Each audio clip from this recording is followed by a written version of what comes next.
அன்புள்ள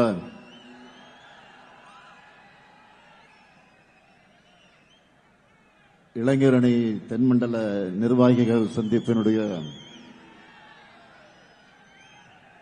இந்த மாநாட்டிற்கு தலைமை பொறுப்பு ஏற்றுள்ள இளைஞரணியின் செயலாளர் மாண்புமிகு துணை முதல்வர் தம்பி உதயநிதி அவர்களே, மாண்புமிகு அமைச்சர் பெருமக்களே, முன்னிலை பொறுப்பேற்றுள்ள ஆற்றல் மிகு மாவட்ட கழகத்தினுடைய செயலாளர்களே, முதன்மை செயலாளர் மாண்புமிகு அமைச்சர் KN நேரு அவர்களே, கழகத்தினுடைய துணை பொதுச் செயலாளர்கள் மாண்புமிகு அமைச்சர் பெரியசாமி அவர்களே, முனைவர் பொன்முடி அவர்களே, மாநிலங்களவையினுடைய குழுவினுடைய தலைவர் கழகத்தின் துணை பொதுச் செயலாளர் என்னுடைய அருமை தங்கை கனிமொழி கருணாநிதி அவர்களே,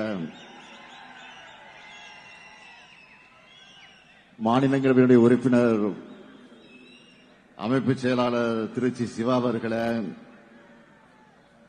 மாநிலங்களவை உறுப்பினர் அமைப்பு நம்முடைய துணை பொதுச் செயலாளர் அந்தியூர் செல்வராஜ் அவர்களே, துணை பொதுச் செயலாளர் அமைச்சர் மாண்புமிகு மு.பி. சாமிநாதன் அவர்களே, மற்றும் விருதுநகர் தெற்கு மாவட்ட கழகத்துடைய செயலாளர் மாண்புமிகு KKSSR ராமச்சந்திரன் அவர்களே, கழக அமைப்பு செயலாளர் RS பாரதி அவர்களே, இணை துணை அமைப்பு செயலாளர்களே, முன்னதாக அனைவரையும் வரவேற்று மகிழ்ந்திருக்கக்கூடிய வடக்கு மாவட்டத்தினுடைய செயலாளர் மாண்புமிகு நிதியமைச்சர் என்னுடைய இணைய சகோதரர் தங்கம் தென்னரசு அவர்களே, நாடாளுமன்ற சட்டமன்ற முன்னாள் இந்நாள் உறுப்பினர்களே, இளைஞரணியினுடைய துணை செயலாளர்கள் ஜோயல், இன்பாராகு, இளையராஜா, அப்துல் மாலிக், பிரகாஷ், பாபு கஜேந்திரன், சீனிவாசன், ஆனந்தகுமார், நிறைவாக நன்றி உரை ஆற்றியுள்ள GP ராஜா அவர்களே,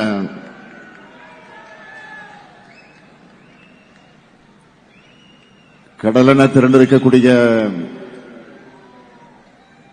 அன்புக்குரிய கழக செயல் வீரர்களே, நண்பர்களே,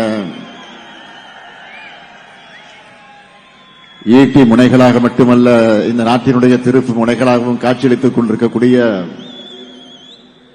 என் பாசத்திற்கும் பேரன்பிற்கும் உரிய இளைஞரணியின் எண்ணரும் இனிய நண்பர்களே, என் உயிரோடு கலந்துள்ள தலைவர் கலைஞர் அவர்களின் உயிரினும் உயிரான அன்பு உடன்பிறப்புகளே, உங்கள் அனைவருக்கும் என்னுடைய அன்பான வணக்கம். இங்கே கூடியிருக்கக்கூடிய உங்களை எல்லாம் பார்க்கும்போது மற்றவர்களுக்கு என்ன தோணும்னா, திமுகனா பிரம்மாண்டம், அதிலே இளைஞரணினா பிரம்மாண்டம், இன்னும் சொன்னா உதயநிதினா அதைவிட பிரம்மாண்டம்.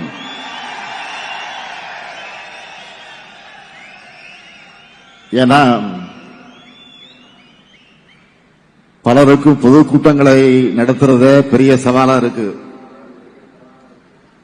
ஆனா நமக்கு மாநாடுகள் என்பது வார வாரம் நடக்கக்கூடியதா ஆயிடுச்சு. இப்போ இந்த மாநாடு மட்டுமல்ல, ஏற்கனவே நடந்திருக்கக்கூடிய மாநாடுகள் மட்டுமல்ல, இந்த மாதம் மட்டும் இன்னும் 5 மாநாடுகள் நடக்கவிருக்கு. அதுக்கு தொடக்கமாக இந்த விருதுநகர் மாவட்டத்தில் இந்த சந்திப்பை ஏற்பாடு செய்திருக்கக்கூடிய தம்பி உதயநிதி அவர்களை நான் பாராட்டுகிறேன், வாழ்த்துகிறேன். தலைமை கழகத்தின் சார்பில் நன்றி கூறுகிறேன். அதேபோல் இளைஞரணி நிர்வாகிகளுக்கும் என்னுடைய பாராட்டுக்களை ஏன் விருதாக இந்த விருதுநகர்ல வழங்குகிறேன். விருதுநகர்னு சொன்னால நமக்கு நினைவுக்கு வருவது கல்வி கண் திறந்த பெருந்தலைவர் காமராஜர் அவர்கள். பெருந்தலைவர் காமராஜர் சொன்னால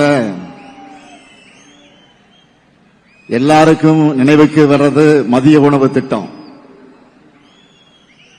அதுபோல இன்னைக்கு நம்ம திராவிட மாடல்னு சொன்னா எல்லாருக்கும் நினைவுக்கு வருவது காலை உணவு திட்டம். விருதுநகர்ல மாநாடு நடந்துச்சுன்னா அடுத்த வர தேர்தலில் நம்முடைய வெற்றி உறுதி. நினைச்சு பார்க்கிறேன், 2004 தென்மண்டல மாநாடு நடத்தணும், 40க்கு 40 வெற்றி பெற்றோம். 2019 தேர்தல் பரப்புரைய இங்கிருந்து தொடங்கி 39 இடங்களை கைப்பற்றினோம். 2023 40 நமதே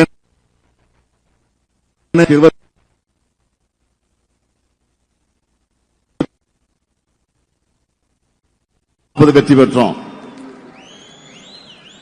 இப்போ 2026 புதிய சாதனை படைக்க நீங்க தயாரா? நம்முடைய டார்கெட் என்ன?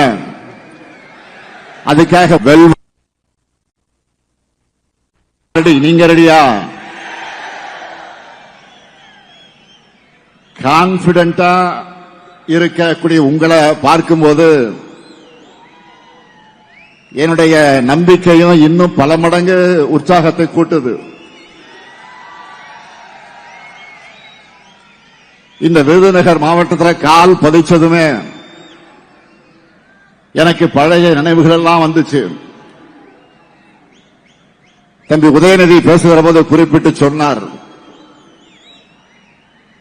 இந்த மாவட்டத்தில் என்னுடைய காலடி தடம் பதியாத கிராமமே கிடையாது. அந்த அளவுக்கு இளைஞரணியை தொடங்கினப்போ அப்ப இந்த மாவட்டத்தினுடைய ஒருங்கிணைந்த மாவட்ட கழகத்தினுடைய செயலாளராக இருந்த அண்ணன் தங்கபாண்டியன் கூட எல்லா கிராமங்களுக்கும் சென்று நான் கொடியேற்றி இருக்கிறேன். எப்போ விருதுநகருக்கு வந்தாலும் அந்த பாசத்தையும் நேசத்தையும் குறைவில்லாம கொடுக்கிறவங்க தான் இந்த விருதுநகர் மாவட்டத்தில் இருக்கக்கூடிய மக்கள். இந்த விருதுநகர் மண்ணில் மருது சகோதரர்களைப் போல இணைஞ்சு பணியாற்றி கழக கோட்டையை கட்டி காக்கக்கூடிய கே.எஸ்.எஸ்.ஆர். ராமச்சந்திரன் அவர்களுக்கும் தங்கம் தென்னரசு அவர்களுக்கும் என்னுடைய பாராட்டுக்களையும் வாழ்த்துக்களை நான் தெரிவித்துக்கிறேன். பாருங்க, 2 பேரும் ஏஞ்சி ஒரே நேரத்தில் வணக்கம் வைக்கிறாங்க பாருங்க. அதான் நம்ம கே.எஸ்.எஸ்.ஆர். அவர்களை பொறுத்த வரைக்கும் ரொம்ப பாசக்காரர். யாரை பார்த்தாலும் அண்ணாச்சி அண்ணாச்சி அண்ணாச்சி தான் கூப்பிடுவார், பாசமா பழகுவார்.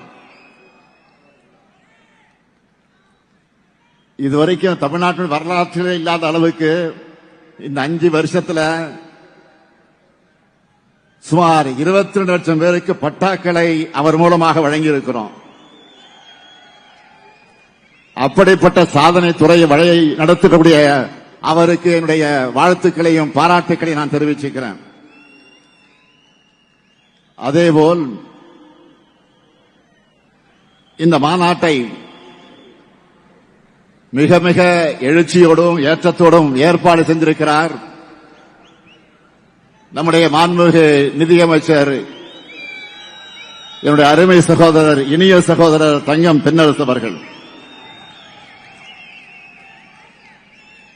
எந்த துறையை கொடுத்தாலும் அந்த துறையில் தனி முத்திரையை பதிக்கக்கூடியவர் தான் அவர். பன்முக ஆற்றல் கொண்டவர் அவர். தமிழ் ஆர்வலர். இந்த மாநாட்டு மூலமாக புது முத்திரையை பதிச்சிருக்கிறார். இங்க இருக்கக்கூடிய இளைஞரணியினர் இவங்க 2 பேரையும் பாருங்க.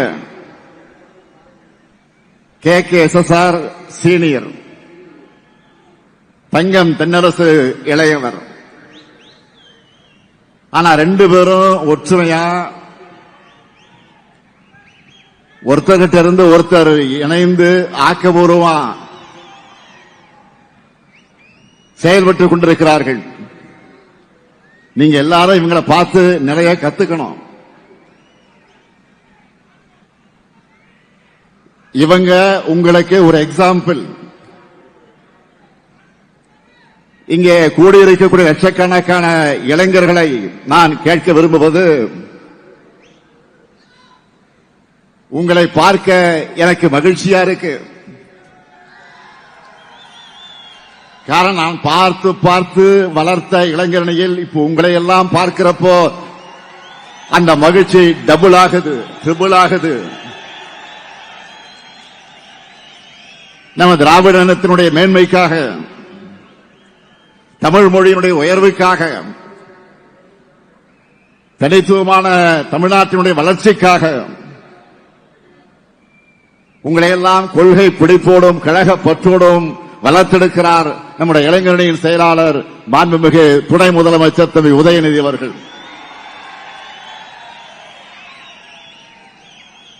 உதயநிதியோட செயல்பாடுகளை நான் தொடர்ந்து உன்னிப்பாக கவனிச்சுட்டு தான் இருக்கேன். ஏதோ பெயரளவுக்கு இளைஞர்களை அரசியல் இயக்கத்தில் சேர்த்தா போதும்னு உதயநிதி செயல்படல. இளைஞரணி நிர்வாகிகளை ரொம்ப சிஸ்டமேட்டிக்கா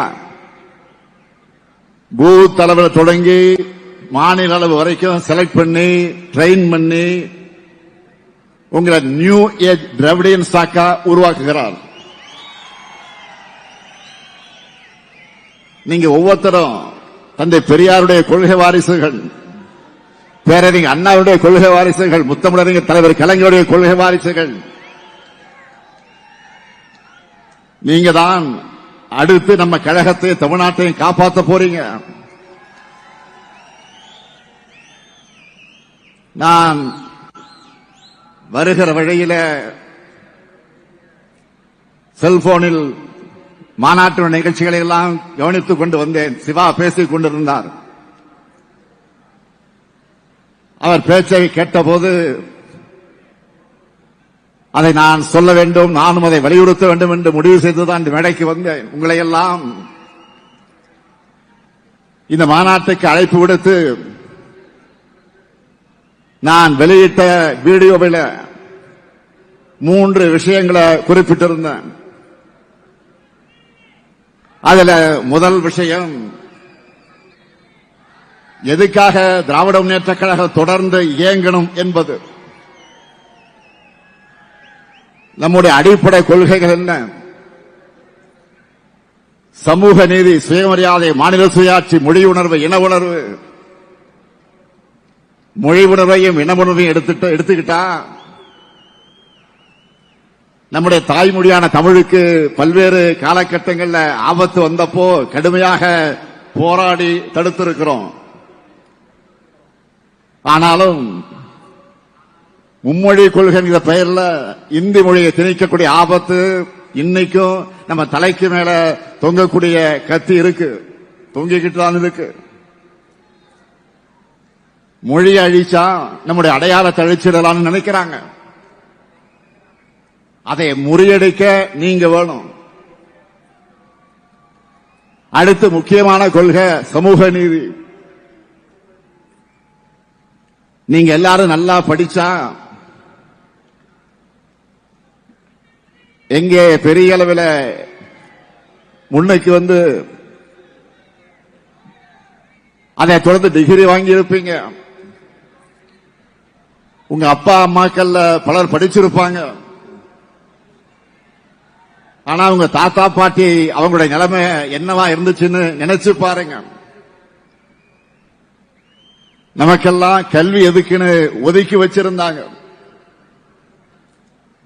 வேலைகள்ல நமக்கு இடம் கிடைக்காது, இருக்காது. அந்த அநீதிய இடஒதுக்கீட்டால உடைச்சு சமூக நீதியை நிலைநிறுத்தணும். ஆனா இப்போ நீட் போன்ற தேர்வுகளை கொண்டு வர்றது பழைய நிலைமையை உண்டாக்குறாங்க. இதை தடுக்க உண்மையான வலிமை உள்ள ஒரே இயக்கம் நம்முடைய இயக்கம் தான்.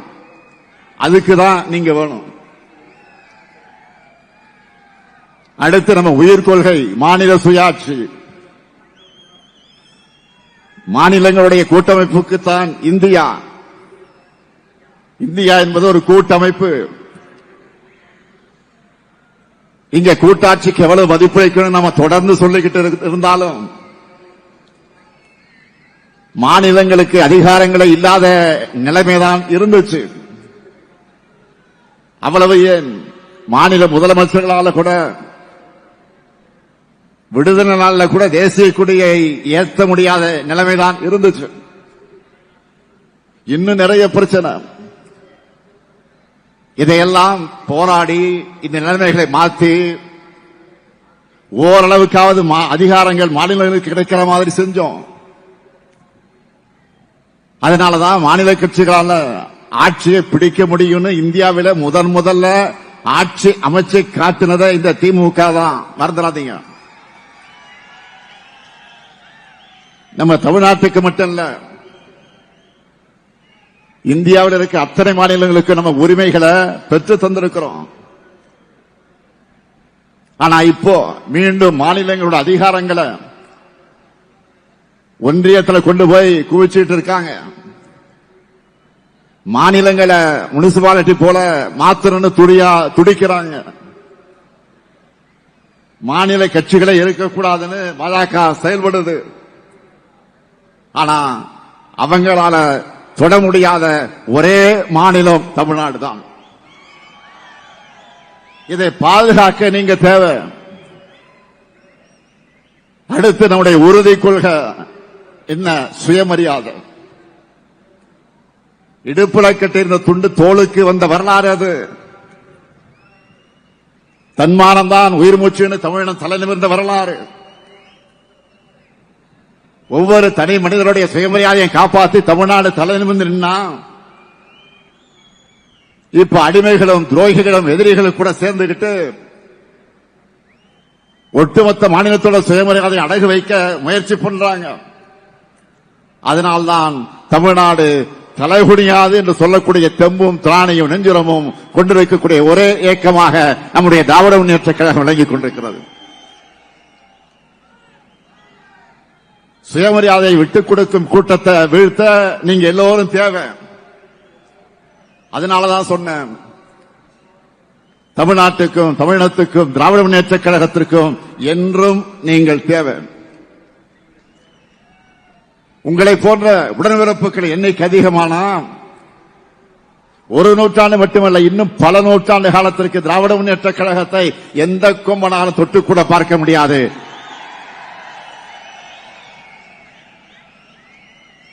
இரண்டாவது விஷயம், நான் சொன்னது நேற்று நான் சொன்னேன்,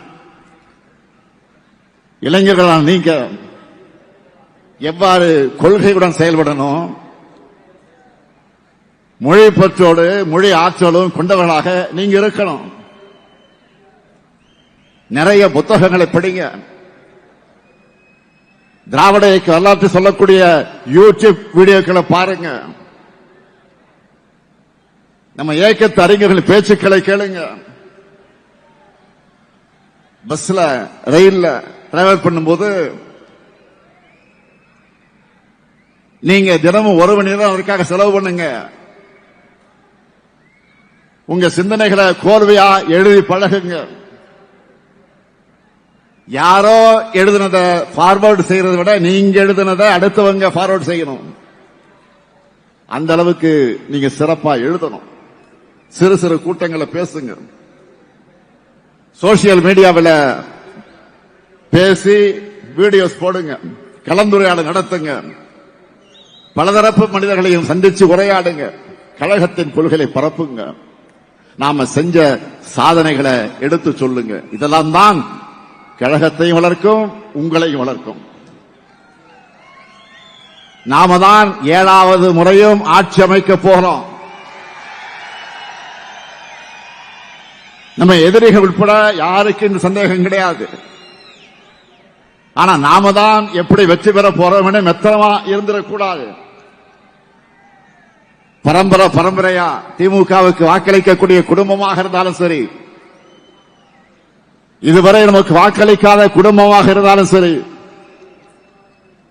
பரப்புரையின் கடைசி நிமிடம் வரை மக்களை சந்திச்சு வாக்கு கேட்டுக்கொண்டே இருக்கணும். இதுதான் உங்களுக்கான டாஸ்க். செய்வீங்களா? 3வது விஷயம் நான் சொல்வது, இதுக்காக திராவிட முன்னேற்ற கழக ஆட்சிதான் தமிழ்நாட்டில் தொடரணும். இந்தியாவில் எந்த மாநிலத்திலும் ஒரு அரசு 5 ஆண்டுகள் நாம செஞ்சிருக்கக்கூடிய மாதிரி இவ்வளவு சாதனைகளை செஞ்ச வரலாறு உண்டா? ஒன்றிய அரசினுடைய ரேங்க் ஆனாலும் சரி, நேஷனல் மேகசின்கள் வெளியிடக்கூடிய ரேங்கிங் ஆனாலும் சரி, எக்கனாமிக்ஸ் மாதிரி இன்டர்நேஷனல் மேகசின்ல வரக்கூடிய அந்த செய்திகளானாலும் சரி, எல்லா ரேங்க்லயும் தமிழ்நாடு தான் டாப். தமிழ்நாடு தான் சூப்பர் ஸ்டார். தமிழ்நாடு தான் சூப்பர் ஸ்டார் ஸ்டேட். அனைத்து துறைகளையும் தமிழ்நாடு முன்னேறி இருக்கு. இதை நீங்க எங்க வேணாலும் போய் நெஞ்சு நிமிர்த்தி சொல்லலாம். தமிழ்நாட்டில் வாழக்கூடிய ஒவ்வொரு குடும்பமும் நிச்சயமா ஏதாவது ஒரு திட்டத்தில் பயனடையக்கூடிய வகையில் நம்முடைய அரசு செயல்பட்டு இருக்கு. பெண்களின் உழைப்புக்கு அங்கீகாரமா மகளிர் உரிமை தொகை, அவங்க சுதந்திரமா பயணம் செய்ய கட்டணமில்லா விடியல் பயணம், சொந்த ஊரை விட்டு வெளியூர்ல பணிபுரியக்கூடிய பெண்கள் பாதுகாப்பாக தங்க மாவட்டந்தோறும் தோழிகள் விடுதி, அரசு பள்ளி மாணவர்கள் காலையில் சேர்ந்தா மாதம் 1000 ரூபாய் புதுமை பெண் தமிழ் புதல்வன் திட்டம், எல்லா மாவட்டங்களிலும் புதிய தொழிற்சாலைகள், அதன் மூலமாக லட்சக்கணக்கான வேலை வாய்ப்புகள். அந்த வேலை வாய்ப்புகளை பெறுவதற்கு 4 திறன் பயிற்சி, மாநிலம் முழுக்க மருத்துவமனைகள், பேருந்து நிலையங்கள், நூலகங்கள், சாலைகள், மேம்பாலங்கள், குடிநீர் திட்டங்கள், உட்கட்டமைப்பு வசதிகள் செய்யப்பட்டிருக்கு. நீங்க கெத்தா சொல்லலாம், இந்தியாவில் வேற எந்த மாநிலத்திலையும் இவ்வளவு திட்டங்கள் இருக்காது. இத்தனை பயனாளிகளும் இருக்க மாட்டாங்க. தமிழ்நாட்டுக்கு நிகர் தமிழ்நாடு மட்டும்தான். ஒன்றிய அரசு மாநிலங்களை ஒப்பிட்டு எந்த துறையில விருதுகள் கொடுத்தாலும் அதை தமிழ்நாடு தான் வாங்குது. இப்படி எல்லாத்திலையும் நாம நம்பர் 1 இருந்தாலும் பட்ஜெட்னு வந்துட்டா நமக்கு ஒண்ணும் கிடையாது. இந்த ஆண்டு தேர்தல் மனசுல வச்சாவது ஏதாவது எலெக்ஷன் ஸ்டண்ட் பண்ணுவாங்கன்னு நம்ம எதிர்பார்த்தோம். கடைசியில் அதுவும் இல்லை. வழக்கம் போல ஈரத்துண்டுகள் தான். தமிழ்நாட்டிலிருந்து நாங்க தொடர்ந்து என்ன கேட்கிறோம்? எங்களுக்கு நியாயமா சேர வேண்டிய கல்வி நிதியை கொடுங்க, மெட்ரோ நிதியை கொடுங்க, பேரிடர் நிவாரண நிதியை கொடுங்க, ஜல் ஜீவன் திட்டத்துக்கான நிதியை கொடுங்க, புதிய ரயில் திட்டங்களை கொடுங்க, ஓசூர் விமான நிலையத்துக்கு அனுமதி கொடுங்க, வரி வருவாய 50% கொடுங்க, நீட்ல இருந்து விலக்கு கொடுங்க, மதுரை எய்ம்ஸ் மருத்துவமனை கட்டி கொடுங்க, தொகுதி மறுவரையில் தமிழ்நாட்டினுடைய தொகுதி அளவு குறைக்கப்படாது நாடாளுமன்றத்தில் வாக்கு கொடுங்க, கீழடி அறிக்கையை கொடுங்க. இதெல்லாம் தான் நாங்க கொடுக்கிற கொடுங்க கொடுங்க கொடுங்கன்னு கேட்கிறோம். ஆனா அவங்க நமக்கு கொடுத்தது என்ன? வெறும் 0. அப்ப நாமளும் அவங்களுக்கு எலெக்ஷன் அதையே தானே திருப்பி கொடுக்கணும்.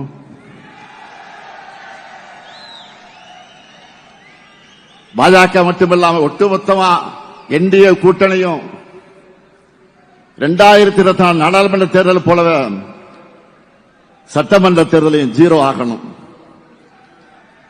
தமிழ்நாட்டுக்கு 0 சொன்ன ஒன்றிய அரசை எதிர்த்து குரல் கொடுக்காம பாஜகவுடைய கிளை செயலாளராக மாறியிருக்கிறார் எதிர்க்கட்சித் தலைவர் பழனிசாமி. எடப்பாடி பழனிசாமி இப்ப முழுசா என்டிஏ பழனிசாமியாக மாறியிருக்கிறார். நானும் ரவுடி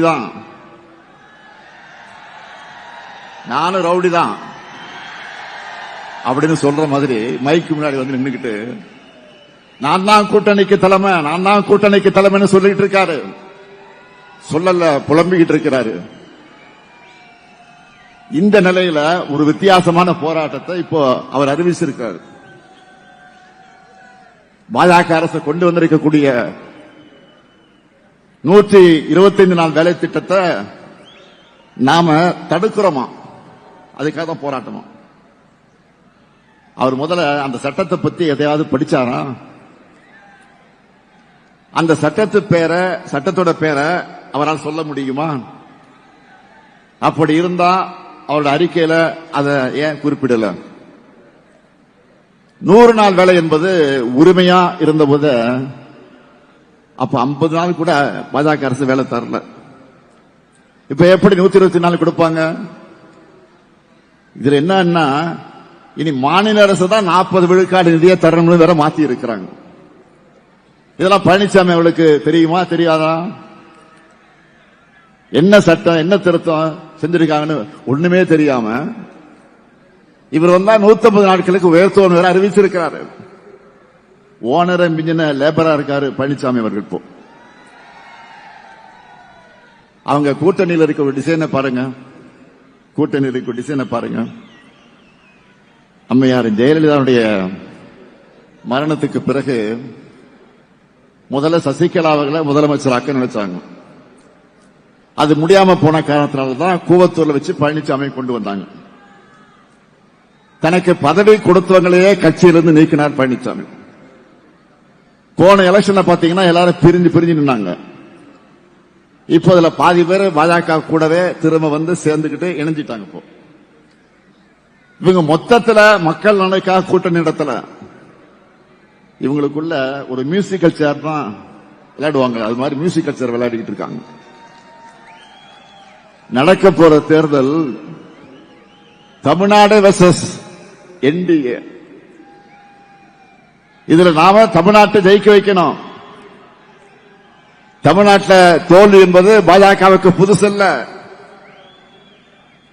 தினமும் காலையில சூரியன் உதிப்பதை போல அவங்களுக்கு ரொட்டீன். ஆனா இதுவரை அடைந்த தோல்வியை விட மிகப்பெரிய தோல்வியை பாஜகவும் சுயநலத்துக்காக சுயமரியாதை விட்டு டெல்லிக்கு சேவகம் செய்யக்கூடிய அடிமை அதிமுக அடைய போகுது. இதுவரை அடைந்த வெற்றிகளை விட மிகப்பெரிய வெற்றியை திமுக தலைமையிலான மதச்சார்பற்ற முற்போக்கு கூட்டணி அடைய போகுது. வளர்ந்த தமிழ்நாட்டை மேலும் சிறந்த தமிழ்நாடாக உயர்த்துவோம். முன்னேறிய தமிழ்நாட்டை இன்னும் முற்போக்கான தமிழ்நாடாக உயர்த்துவோம். அதற்கு இளைஞர்களுடைய உங்களுடைய முழு ஒத்துழைப்பு கொடுக்கணும். உங்க உழைப்புக்கான உயர்வு நிச்சயம் உங்களை தேடி வரும். தம்பி உதயநிதி சொன்னார, தொடர்ந்து ஒவ்வொரு நிகழ்ச்சியும் சொல்லிட்டு இருக்காரு அவரு.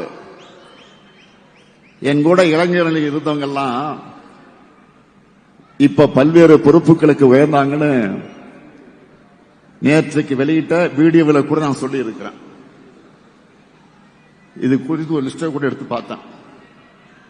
இப்போ அமைச்சரவையில் இளைஞரணியில் இருந்தவங்க 10 பேர் அமைச்சர்களாக இருக்கிறாங்க. இப்போ 24 பேர் எம்எல்ஏக்களாக இருக்காங்க. 4 பேர் எம்பி நாடாளுமன்ற உறுப்பினராக இருக்காங்க. மேயரா 3 பேர் இருக்காங்க. இதுக்கு முன்ன இருந்த கேபினெட்லையும் இளைஞரணியில் இருந்து அமைச்சர்களாக தேர்வாகி இருந்தாங்க. அப்படிப்பட்டனா மறந்துடுவானா? என் மூத்த பிள்ளை இளைஞரணி சொன்னார தம்பி உதயநிதி, நீங்க உண்மையா உழைச்சா உங்களுக்கான வாய்ப்புகள் நிச்சயம் உங்களை தேடி வரும். உங்க சீனியர்ஸ் போல உங்க முன்னோடிகளை போல நீங்களும் உழைக்கணும். மூத்தோரை மதிச்சு இளையோரை அரவணைச்சு உடன்பிறப்புக்கு ஒரு தாய் மக்களா அன்பு செலுத்துங்க. உங்க எல்லாருக்கும் என்னுடைய மனமார்ந்த பாராட்டுக்கள், வாழ்த்துக்கள். உழையுங்க, அதுவும் உங்க தனித்தன்மை எல்லோருக்கும் தெரிகிற மாதிரி உழையுங்க. உங்க உழைப்பால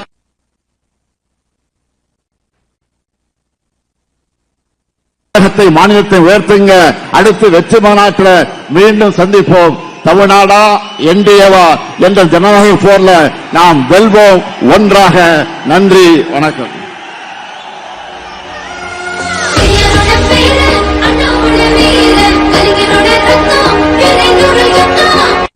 தாய் மக்களா ஒரு அரவணைச்சு உடன்பிறப்புக்கு ஒரு தாய் மக்களா அன்பு செலுத்துங்க.